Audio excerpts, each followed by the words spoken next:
سلام طيعنا هبلنا فتواتنا كبراتن بيتساب تقرأ برودكاست سيرفيس نعلة حاموس 14 درخل تشون 18 تمرات توادرون حدشتي وهناوي معباليتات حيزنا لكم قريبنا لنا حبراو تانيتكم سنة كون بمعدام ناب زرزراتهم تسقاكرنا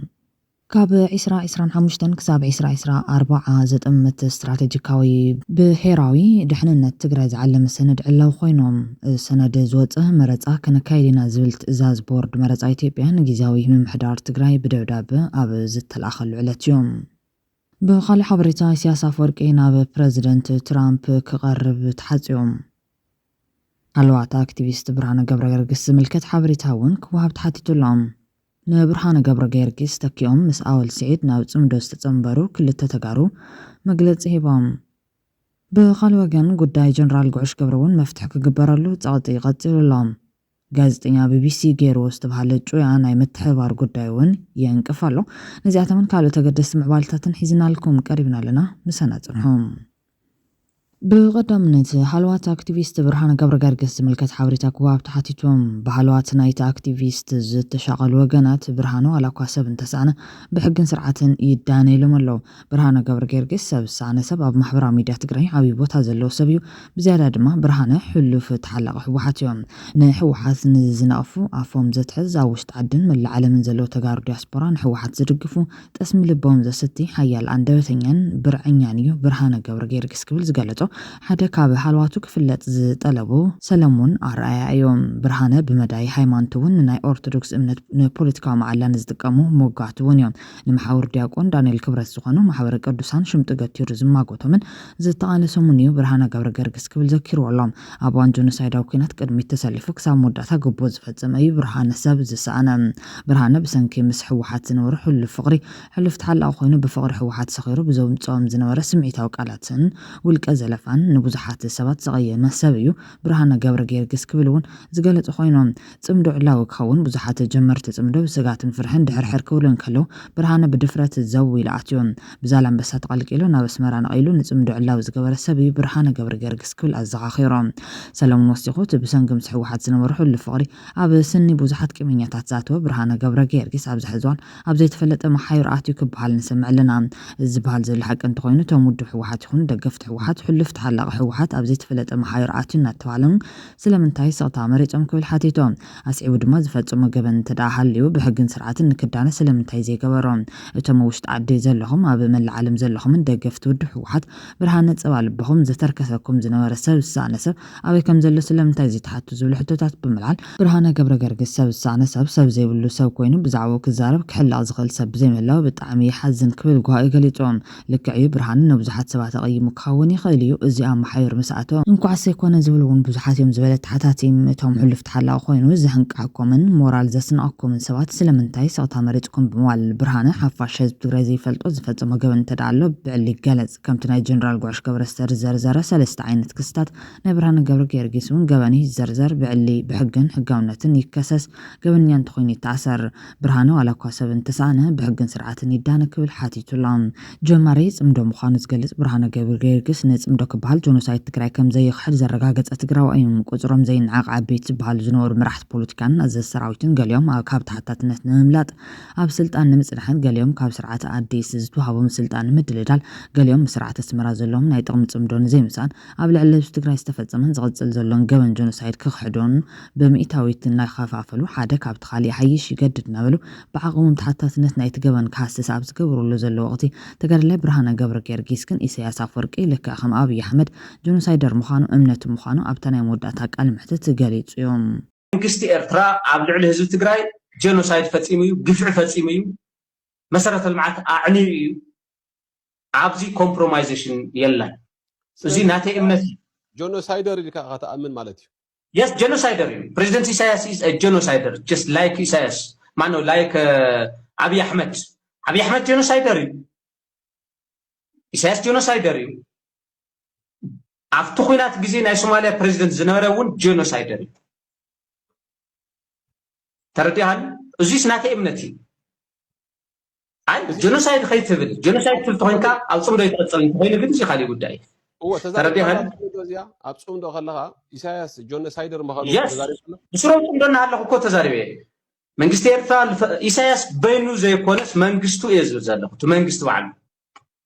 እቶም ላውዚ ዘእተውና አካላት በወገን ኤርትራ ይኹን በወገን ትግራይ በወገን ኢትዮጵያ ግን ተሓተቲ እዮም እዩ ክሳብ መጨረሻ ብሽም ጽምዶ ካብ ተሓታታይነት ነፃ ዝኾኑ አገባብ የለን ዕፁ እዩ ኢቭን በወገን ኤርትራ በወገን ትግራይ ባዕሉ ህወሓት ብሽም ጽምዶ መንግስቲ ኤርትራ ጄኖሳይደር ኣይኮነን ድሕረ ዝትብል ባዕሉ ዓለም ለኸ ጉዳይ ለሓዘ ጉዳይ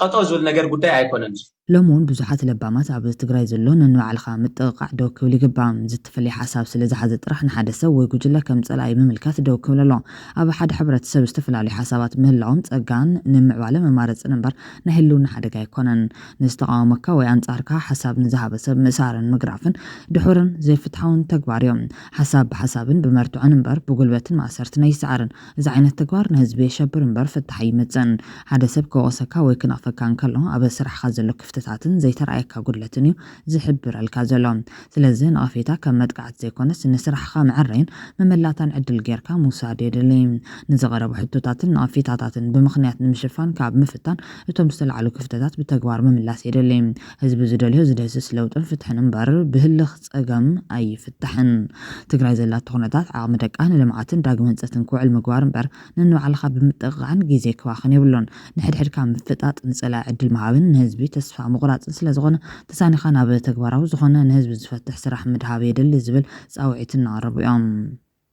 بخلي وجان استراتيجيكا بهراوي دحنا تجري زعلم سند علاو خوينهم السند نتجري ناب حدقا كي يودق سجلو تأزاز بورد مرز ايتيوبيا نجزاو محضر تجري بدبداب او زل اخل علت او تماسال وان زوج ايوم تمار تحسو ناي تدبداب ناي زعمت هاجراو مرز ان مكيت ابيتات مرز اكل دالوي تحساسب توسق دمان علت شعاتي كاتي كلتشن 18 عام تمرت مزغا مرز تكم زكايد يقلص زخون زله بمليونات تقدر سوات ام معسكرات تدربيهم دارغا فرق حزب تجري توريرو ابو زنبر حزبون ام كرا ابزل وانيوم أما خلزيت استراتيجيكاوي صبصب بهراوي دحنا تجري كابلونا نابل علاونت إسرائيل سران حمشن كساب إسرائيل روعة أو تحت زبل عرست زوج سند زلق مفتحي سجم تجري كناد فتين زلان السند تجري كم ترى كلاوي محدرات راح زيكونس كم حدا نبار تاريخي بهلاون بوليتيكون مسرت زلوم مسرت هاجر من قصة جمرة بهر كتقلت تخل عد مخانة ملكت بمسرت الرايا بوليتيكا رياليزم حدا بهر هلا وزرقاقت بنا وش تعاون بزلو استراتيجيكاو تأجستني زبلت إن تجري كساب حجرنا تزملكت سند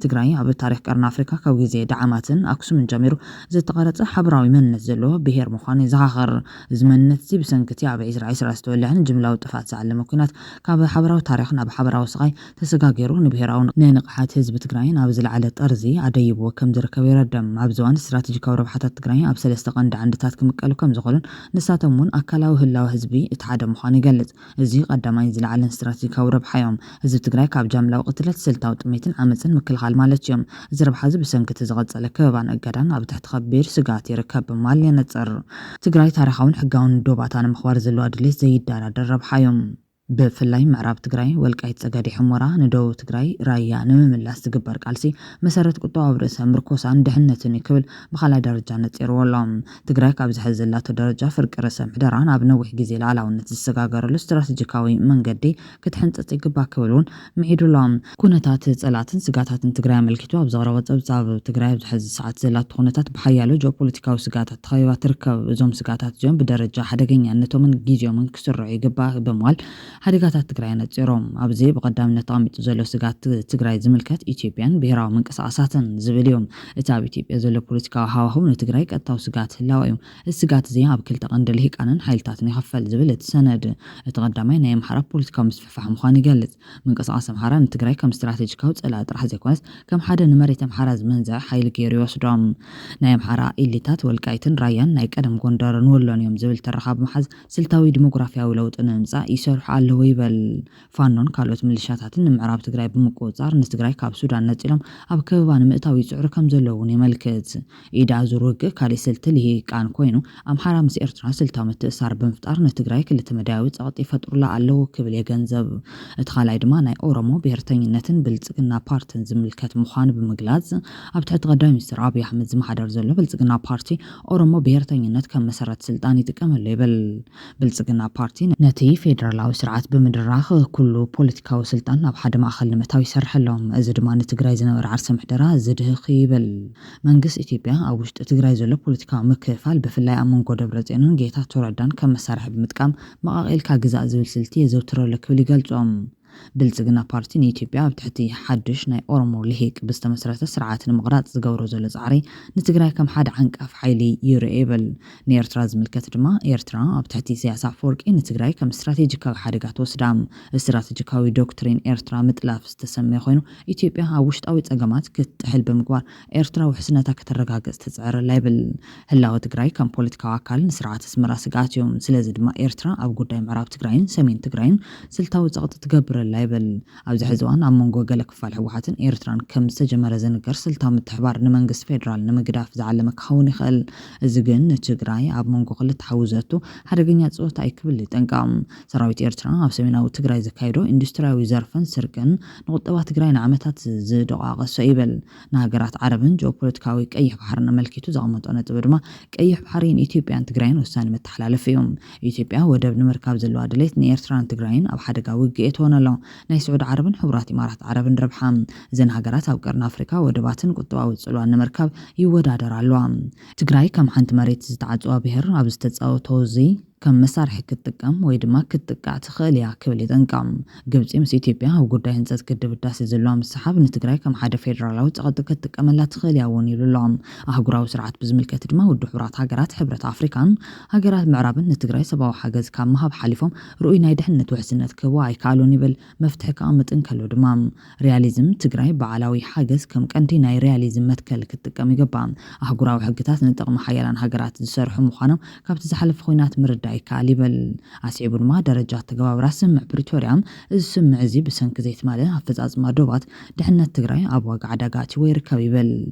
ብሄራዊ ድሕነት ብወጻኢ ጸላእቲ ጥራሕ ኣይኮነን ዝህወኽ ውሽጣዊ ድኽመታት ትግራይ ካብ ደገ ዝመጹ ስጋታት ብዘይወሓስ ደረጃ ሓደገኛታት እዮም ይብል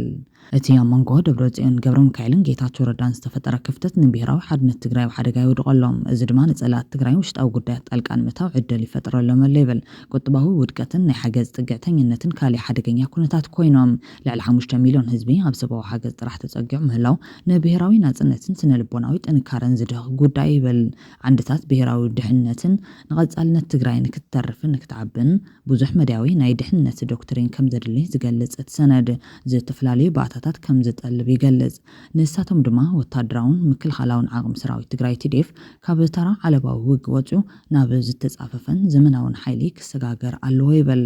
ኣብ ቴክኖሎጂ ዝተመስረተ ንኡሱን ተንቀሳቐስን ሰራዊት ምህናጽ ንጸላይ ክሳብ ዝኸብዶ ምጽዋርን ምጥቃዕን ከም ዘድሊ ይሕበር ኩሉ ዓቕም ዘለዎ ዜጋ ኣብ ምክልኻል ተሳታፊ ዝኾነሉ ስርዓት ምሕያል ይምዕድ ፖለቲካዊ ሓድነትን ሕጋውነትን ድማ ትግራይ ሓደ ዝተስማዕምዐሉ ዝተሓተ ደረጃ ፖለቲካዊ ስምዕ ኩሎም ፖለቲካዊ ውድባትን ምሁራንን ዝሳተፍሉ ናይ ድሕነት ቤት ምኽሪ ምምስራት ትካላት ትግራይ ካብ ውልቀ ሰባት ናጻ ኮይኑ ብሕጊ ክመሓደሩ ምግባር ኣገዳሲ ምዃኑ ይሕበር ናይ ኩናት ቁጠባ ናብ ናይ ተጻዋርነት ቁጠባ ክሰጋገር ይግባእ ማሕበራዊ ረድኤታት ትግራይ ማረት እዚ ትካል እዚ ኣብ 1980ታት ዝነበሮ ናይ ተጻዋርነት ሞዴል ሕዚ እውን ክሕደስ ኣለዎ ይብል ዲያስፖራ ትግራይ ከም ቀንዲ ናይ ገንዘብን ፍልጠትን ምንጭ ክውሰድ ይግባእ ብሄራዊ ሰነድ ልቓሕ ምጥቃም የድሊ ይብል ህዝቢ ትግራይ ኣብ መሬቱ ንክጸንሕ ቁጠባዊ ዕድላት ክፈጥሩሉ ኣለዎም ዝብል ተሓድሽ ሰነድ ቋንቋን ባህልን ትግርኛ ከም መሳርሒ ስኒትን ሓድነትን ምጥቃም ታሪኻዊ ዝኽሪ ድማ ስነ-ኣእምሮኣዊ ጉዳት ናብ ብሄራዊ ጥንካረ ዝቕይር ትካላት ምቋም ወሳኒ ምዃኑ የብርህ ትግራይ ላዕላውነታ ክሳብ እተረጋግጽ ኣብ ስልታዊ ስቕታን ጥንቁቕ ርክባትን ዝተመስረተ ዲፕሎማሲ ክትጥቀም ኣለዋ ይብል ምስ ጎረባብቲ ሃገራትን ሓይልታትን ኣብ ረብሓ ዝተመስረተ ዝምድና ምምስራት ኣገዳሲ ምዃኑ እውን ይገልጽ ሰነድ ካብ ህልውና ናብ ላዕላውነት ዝወስድ መንገዲ እዚ ስግግር እዚ ኣብ 3 ደረጃታት ዝተመቐለ ምዃኑ እውን የመልክት ነቲ ዘሎ ጸቕጥታትን ዕጽዋታትን ተጻዊርካ ህዝቢ ከይጠፍእ ምግባር ውሽጣዊ ትካላት ምጥንኻር ቁጠባ ርእሰ ምርኮሳ ምርግጋጽን ፖለቲካዊ ሓድነት ምፍጣርን ምዃኖም የመላኽት ኣህጉራዊ ኩነታት ምስ ተመቻቸወ ብሰላማዊ ወይ ብኻልእ መንገዲ ላዕላውነት ምርግጋጽ ከም ዝከኣል እውን የመልክት ታሪኻውን ኣብነታት ከም ሃገራት ባልቲክ ኮሶቮ ደቡብ ሱዳን ንትግራይ ብዙሕ ትምህርቲ ይህቡ እዮም ክብሉን የረድም ሃገራት ባልቲክ ነዊሕ እዋን ኣብ ትሕቲ ሶቪየት እንተነበራ ባህላዊ መንነተንን ትካላዊ ጥንካረን ብምዕቃብ እዋን ምስ በፅሐ ናጽነትን ኣረጋጊፀን እየን ኣብ መወዳእታ ድማ ስትራቴጂካዊ መትከላት ዝበሎም ብሄር ቅድሚ ምእማኑ ይተርፍ ሓደ ብሄር ንዓለም ቅድሚ ምእማኑ ክተርፍን ክጸንሕን ኣለዎም ጽግዕተኝነትን ገለልተኝነትን ኣይኮነን ካብ ካልኦት ሓገዝ እናትጽብኻ ነፃ ስትራቴጂኪ ክህልወካ ኣይኽእለን ሓድነት ማዕርነት ኣይኮነን ሓድነት ማለት ኩሉ ሰብ ሓደ ዓይነት ሓሳብ ይሃልዎ ማለት ኣይኮነን እንታይ ዳ ንሓበራዊ ብሄራዊ ተኣማንነት ክግዛ ማለት እዮም ዲፕሎማሲ ብዘይ ሓይሊ ከም ሙዚቃ ብዘይ ድምፂ እዮም ወታደራዊ ዓቕሚ ዘይብሉ ዲፕሎማሲ ተሰማዕነት የብሎን መሬት መሰረት ላላውነት እዮም ብዘይ መሬት ሃገር የለን ስለዚ ምልኣተ መሬት ቀዳማይ ዕማም እዮም ታሪኽ ከም መሳርሒ ውግእ እዮም ናይ ባዕልኻ ትረኻ እንተዘይሃልካ ብናይ ጸላእ ትረኻ ክትወረር ኢኻ ስትራቴጂካዊ ትዕግስቲ ፍርሒ ይኮነን ግዜኻ ምጽባይ ማለት ድልውነትካ ምጽፋፍ ማለት እዮም ዲያስፖራ ካልኣይ ግንባር እዮም ንሓደ ዝተኸበበ ብሄር እቲ ኣብ ወፃእ ዘሎ ህዝቡ ቀንዲ ሳምቦ እዮም ትካላት ካብ ውልቀ ሰባት ይዓብዮም ሓደ ብሄር ክቕጽል እንተኾይኑ ኣብ ውልቀ መራሕቲ ዘይኮነ ኣብ ዘይነቓነቑ ትካላት ክምርከስ ኣለዎም ሰላም ናይ ድኹማት ምርጫ ምስ ዝኸውን ባርነት ይስዕብ ሰላም ክመጽእ ዝኽእል ካብ ጥንካረ ጥራሕ እዮም ትግራይ ኣብ ዝሕዚ ሰዓት ዘላቱ ታሪኻዊ መድረኽ እዞም መትከላት እዚኣቶም እንትተግቢራ ጥራሕ እያ ካብቲ ዘጋጥማ ከቢድ ሓደጋ ወፂኣ ላዕላውነታ ከተረጋግጽ ትኽእል ሪያሊዝም ከም ዝምህረና ኣብ ዝጨከነ ዓለም ሓገዝ ካብ ሰማይ ኣይመጽእን እዮም ህላዊ ትግራይ ኣብ ኢድ ተጋሩ ጥራሕ እዩ ዘሎ ብማል እዚ ሓድሽ ሰነድ ይዛዝም እዚ ስትራቴጂካዊ ጸብጻብ ብሄራዊ ድሕነት ትግራይ ካብ ህልውና ናብ ላዕላውነት 25 ክሳብ 24 ዝተሰመየ ኣገዳሲ ሰነድ ዝቐረበ ብግደይ ገብረ ኺዳን እዮም ግደይ ንፉዕ ጻዕራም ትግራይ ካብ ልቦም ይፈትውን ብዛዕባ መጻያ ብልቢ ይጭነቑን ካብ ዝበሃሉ ውሑዳት ሰባት ሓደ እዮም ግደይ ንንባብ ክበቕዓ ዝተዳለወ ክልተ ብሉጽታት መጽሓፍቲ ኣለዎም ሓንቲ ብሄራውነት እንታይነትን ኩነታትናን ብግደይ ገብረ ኺዳን ዝተጻሕፈት ካልኣይቲ ድማ ምኽንያት ውድቀት ሃገራት ፍልፍል ስልጣን ሃፍተ ጸጋን ድኽነትን ብጸሓፍቲ ዴሮን ኤሰሞግሎ ጄምስ ኤ ሮቢንሰን ዝተደረሳ ትርጉም ግደይ ገብረ ኺዳን ዝሰርሐን እዚ ሰነድ ድማ ኣንፈት ቃልሲ መንሰይ ዝሕብር ገይሩ ወፂዎሎም ክቡራትን ክቡራናን ኣብዚ ጉዳይ ርእቶታትኩም ከተቐምጡ ትኽእሉ ኢኹም ብኻልእ ሓበሬታ ጉዳይ ጀነራል ጉዕሽ ገብረውን መፍትሒ ክግበረሉ ጸቕጢ ቀፂሉሎም ጋዜጠኛ ቢቢሲ ገይርዎ ዝተባሃለ ጩያ ናይ ምትሕባር ጉዳይ እውን የንቅፈሎም ብዛዕባ ጀነራል ጉዕሽ ገብረን ንዛረብ ስለ ንፈትዎን ነኽብሮን ጥራሕ ስለ ዝኾነ ዘይኮነስ ናይ ህዝቢ ትግራይ ተጋዳላይ ስለ ዝኾነ እዩ ንስድሮ ጥራሕ ዘይኮነስ ንዓና እውን ዝምልከት ዝበሉ መናእሰይ ተጋሮም ሓውን ጀነራል ጉዕሽ ገብረ ዝኾነ ይብራህ ገብረ ዝተዛረበን ዘረባታት መሰረት ጌርና ሕቶታትና ከነልዕል ተገዲድና ኢሎም ኣለዎም ቤት ፍርዲ ዝምልከት ጀነራል ጉዕሽ ገብረ ናብ ቤት ፍርዲ ከም ዝቐረበን ክስታት ከም በሉን ቢሮ ጸጥታ ነጊርና ነይሮም እዚ ዓቢ ሓሶት እዮም ሓሶት ጥራሕ ዘይኮነስ ወዮ ኣብ ትግራይ ስለ ዘለና እምበር ብስር እውን ገበን ነይሮም ምክንያቱ ጀነራል ጉዕሽ ገብረ ናብ ቤት ፍርዲ ከም ዘይቀረበ ባዕሉ ንቢቢሲ ተዛሪቡ እዮም ሓዊ ይብራህ ገብረ እውን ተዛሪቡ ኢሎም ኣለዎም ስለዚ ጀነራል ጉዕሽ ገብረ ናብ ቤት ፍርዲ ከይቀረበ ናብ ቤት ፍርዲ ከም ዝቐረበ ኣምሲልካ ሓበሬታ ምግዋሕ ዓቢ ቅጥፈት እዮም ጀነራል እንተስ ናብ ሲቪል እንተስ ናብ ወታደራዊ ቤት ፍርዲ ክቐርብን ክስታቱ ክንገሮን ዝግባእ ተባሂሉሎም ዝተኸሰሰሎም ነጥብታት ብዝምልከት ጀነራል ጉዕሽ ገብረ ዝተኸሰሎም ነጥብታት ብቢሮ ጸጥታ ኣቢሉ ተነጊርናዩ ኮይኑ ግን እቶም ኣብ ማሕበራዊ ሚድያ ዝረኣናዮም ክስታት ጀነራል ጉዕሽ ገብረ ከም ዘይፈልጦም እዩ ሓበሬታ ኣካፊሉ ዘሎ ንቢቢሲ እዚ ማለት ብምንታይ ምኽንያት ከም ዝተኣሰረ እንድሕር ዘይፈልጥ ኮይኑ እቲ ኣብ ማሕበራዊ ሚድያ ዝተለጠፈ ወረቐት ጀነራል ጉዕሽ ገብረ ኣይበጽሑን ማለት እዩ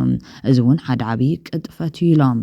ዝተኣሰረሉ ቦታ ብዝምልከት ድማ ጀነራል ጉዕሽ ገብረ ዝተኣሰረሉ ቦታ ኣብ ዘይፍለጥ ቦታ እናተባሃለ ዋላ እኳ እንተነበረ ሓዊ ይብራህ ገብረ ንሚድያታት ኣብ ዝሃቦ መግለፂ ግን ጀነራል ጉዕሽ ገብረ ኣብ ናይ ውልቀ ሰብ ኣብ ዘይተወደአ ገዛ ተኣሲሩ ከም ዘሎ እዩ ተዛሪቡ ዘሎ እዚ እውን ዓብዪ ጌጋ ተባሂሉ ጥራሕ ዝሕለፍ ኣይኮነን ዝተጨወየ ሰብ ጥራሕ እዩ ኣብ ዘይተወደአ ገዛ ሓቢእኻ ተቐምጦም ጀነራል ጉዕሽ ገብረ ግን እዚ ይግባኦን ዝተኣሰረሉ ቦታ ክፍለጥን ኣብ ሕጋዊ ቦታ ክተሓዝን እዩ ዘለዎ ክብል ብፍላይ ፈታዊ ለውጢ ብዝብል ዝፍለጥ መንእሰይ ሞጊቱሎም ሕዚ እውን ጀነራል ጉዕሽ ገብረ ንባዕሉ ዝተኣሰረሉ ምክንያት ብስርዓት ክንገሮን መልሲ ክህበሉን ከምኡውን ሕጋዊ ጠበቓ ገይሩ ክከራኸረን ክፍቀደሉ እዩ ዝግባእ እዚ መሰል እዮም ካሊእ ድማ ስድራ ቤቱ ዝተኣሰረሉ ቦታ ክፈልጡን ሓደ ዝተኣሰረ ሰብ ክረኽቦም ዝግባእ መሰላት ክረክብን ኣለዎም ዝተኣሰረሉ ቦታ ድማ ኣብ ዘይፍለጥ ዘይተወደአ ገዛ ዘይኮነስ ኣብ ሕጋዊ ዝኾነን ዝፍለጥን ቤተሰብ ክትጥይቕዎ ኣብ ዝኽእሉን ቦታ እዩ ክእሰር ዝግባእ ኣብዚ ሕዚ ሰዓት ኣሲርኩምዎ ዘይኮነስ ጨቂንኩምዎ ኢኹም ክበሃል ዝግባእ ክብል ወቒሱሎም ኣሉላ ሰለሙን ብወገኑ ኩሉን ክፈልጦም መጭወት ጀነራል ጉዕሽ ገብረ ዝምልከት ዝርዝር ሓበሬታ ኣብ ኢደ የሎም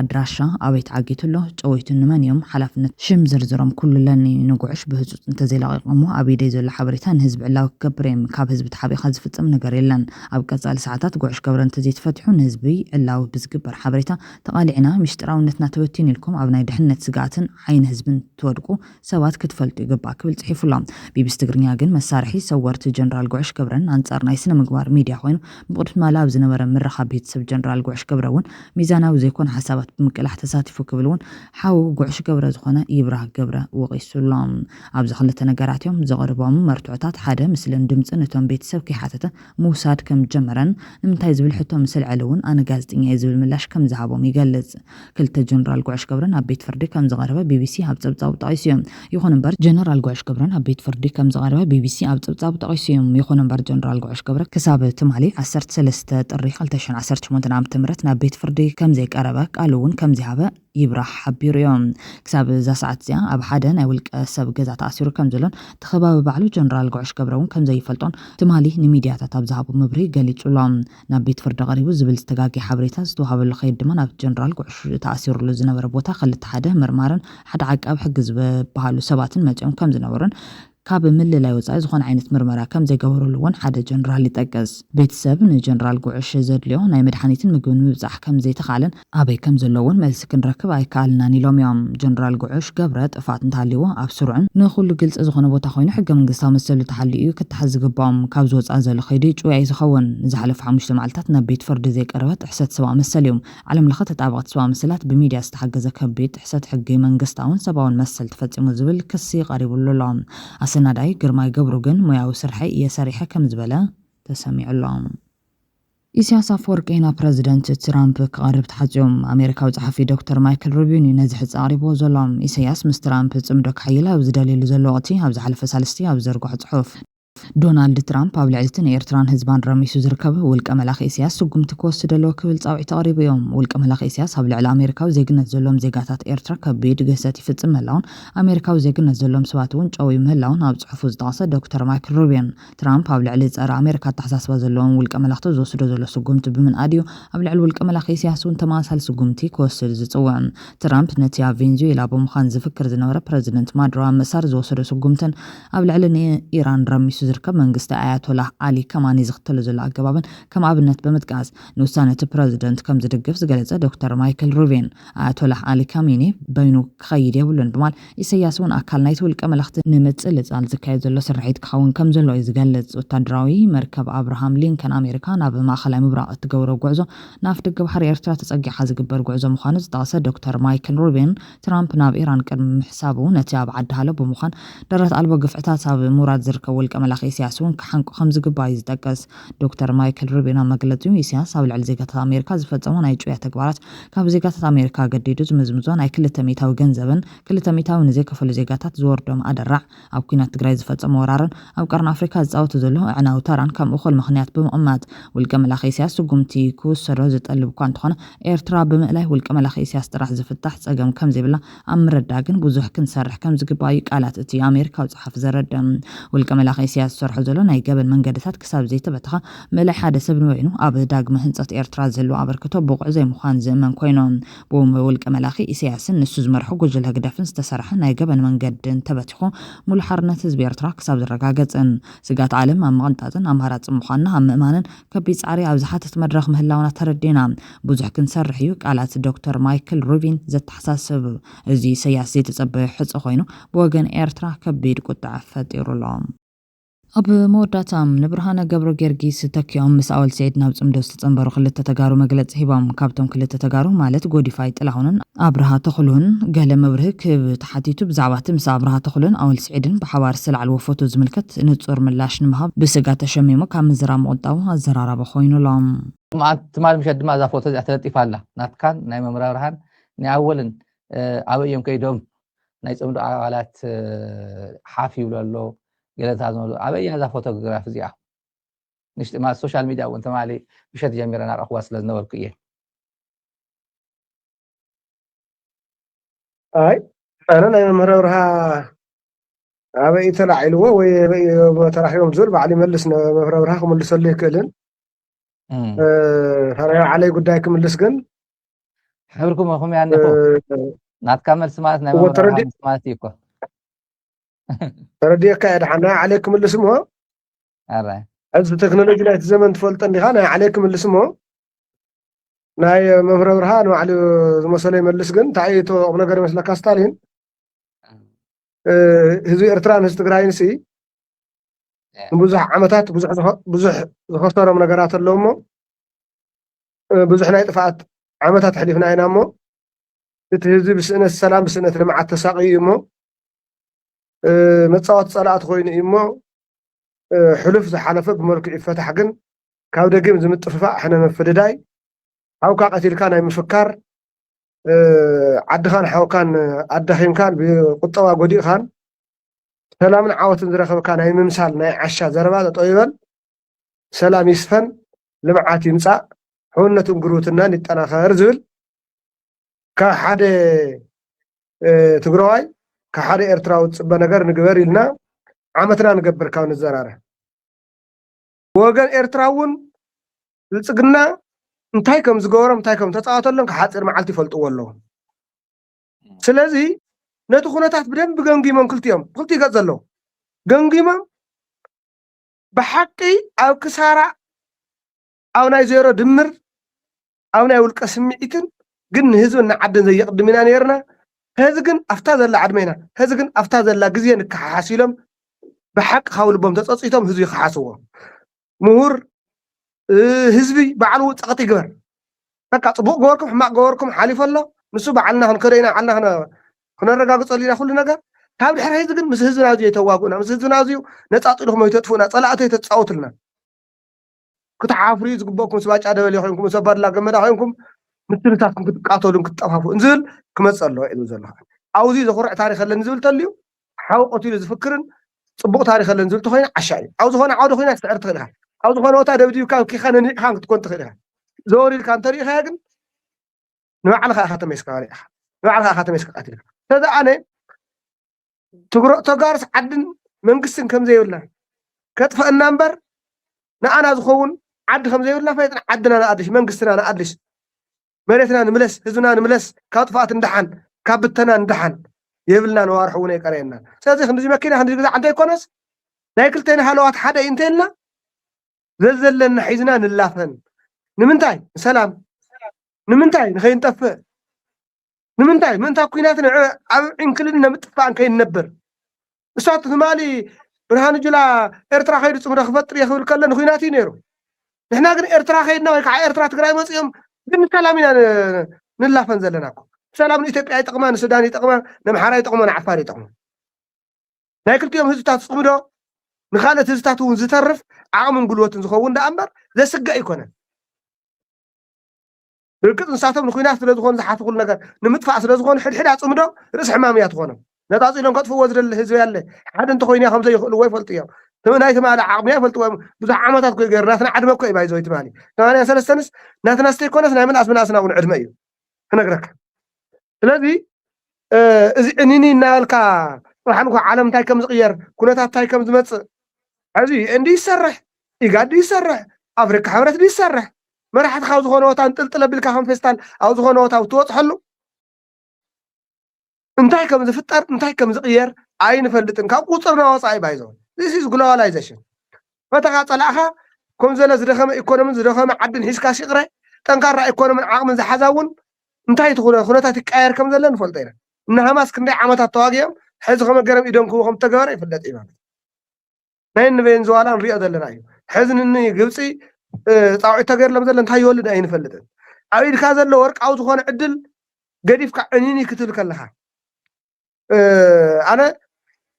ብተግባር ብዙሕ ነገር እንታይ ይስራሕ ኣለ ይፈልጥን ርግፀኛ ዝኾን ኩሉ ግን ካብዚ ንዓኡ ክስራሕ ግን ነይርዎ ኮይኑ ኣዲስ ኣበባ ኮይኑ መፃኸኹም እናበለ እናፈርሐ ውዕሉ ፕሪቶርያ ትግራይ ንምጥፋእ እናተጠቐመ ብነዊሕ ገመድ ኣሲሩ ትግራይ መሸንቆቆ እናሓነቐ ከምዚ ገይረ ከምንመናን ከመጥፋእን ንመዓዝ ከም ተናውሖ ይፈልጥን ብዘናውሖ ቁፅር ጥፋኣትካ ኢኻ ተናውሖ ዘለኻ ክትቅበሎ ዘይትኽእል ስሕተት ኣነ ኣክሰብት ሃብል ዝኾነ ጥፋኣት ኢኻ ትቅበል ዘለኻ ዝብል እናሓዝና ፀጥ ንግበር ንስርሐሉ ብዘይ ሕፍረት ብዘይ ሕንከት ኢና ንሰርሐሉ ምክንያቱ ንሰላም ኢና ንሰርሕ ዘለና ምክንያቱ ንክንነብር ኢና ንሰርሕ ዘለና ምክንያቱ ተበተነ ህዝቢ ከይበተነና ከይጠፍአና ካብዚ ንዓቐብ ዋጋ ከይንኸፍል ኢና ዘለና